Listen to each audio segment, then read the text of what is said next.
So in your kind of projected vision of your fight career, since you have a gym and you're definitely grounded here, you have, a definite future of what you're going to be doing for the next 10 years or so.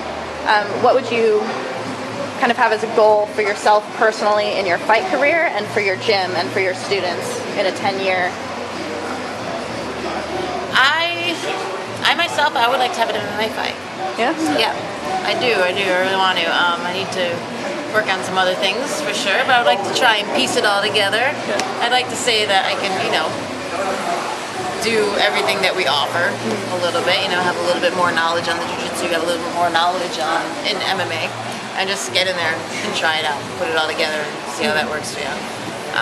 For my gym, I would like the kids to keep competing, just keep doing well.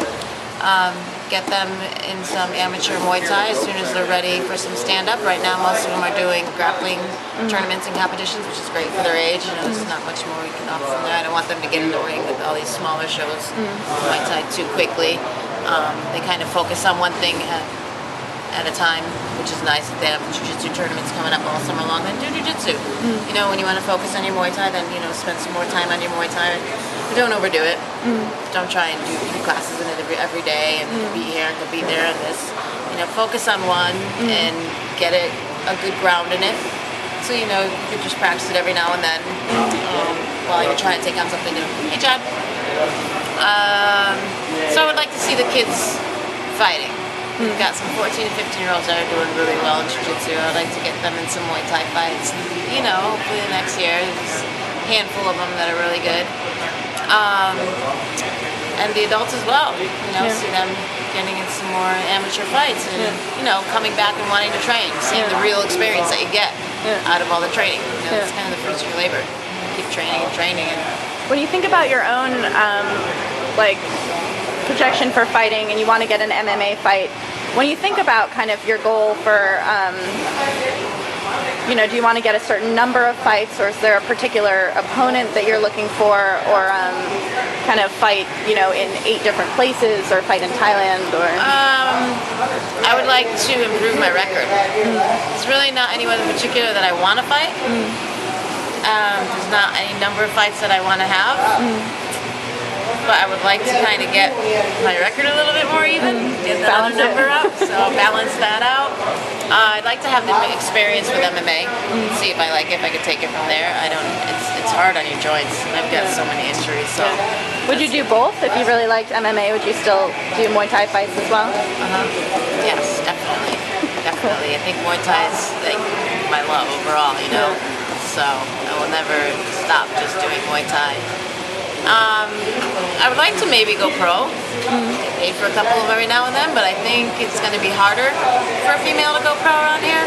Not going to have as many opportunities to fight as you do. So you're from the area. Is that how you chose this as your kind of home base for where you wanted to have your gym, or is this kind of?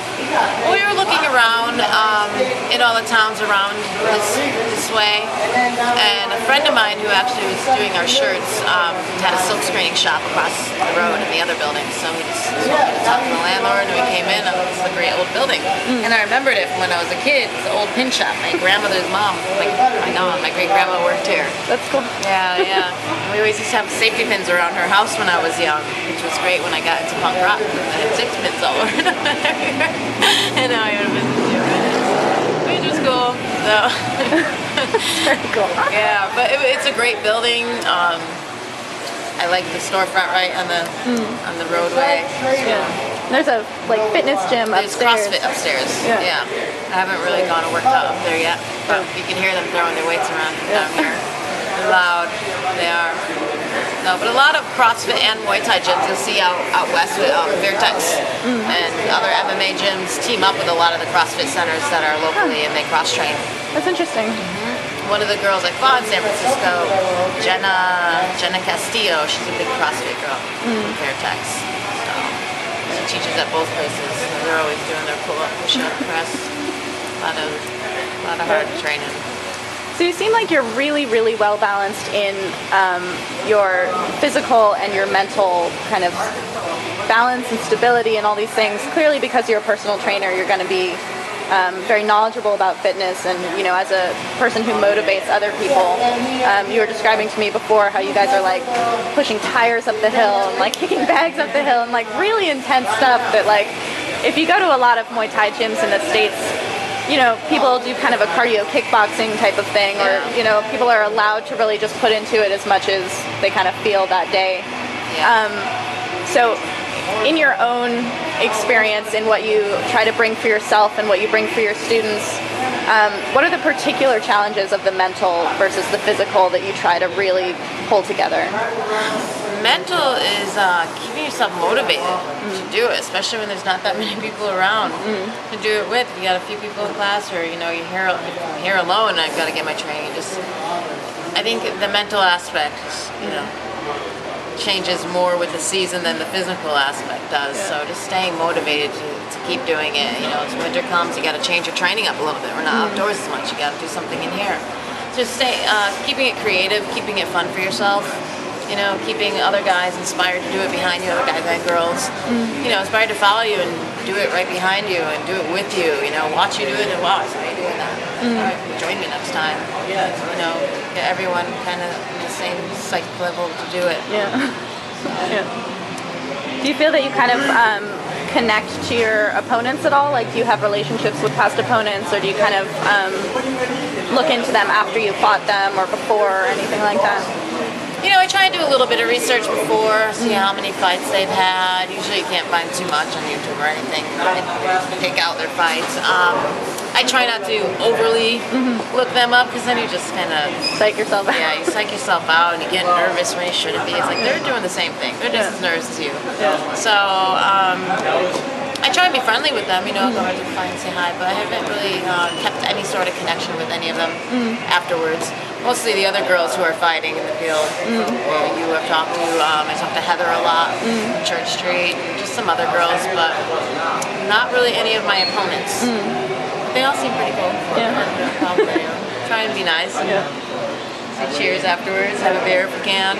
But cool. It's pretty short. So do you feel that there's kind of a Muay Thai community that you're part of in a grand scale, or kind of a more local one, or? I think it feels like it's becoming larger.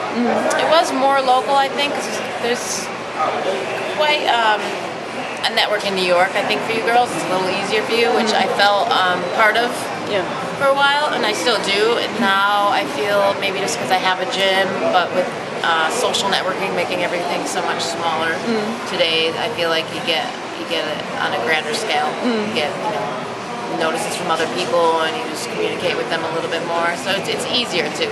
So everyone's doing it via Facebook and email and whatever sort of social network you have out there. So it feels like it's getting a little bit smaller.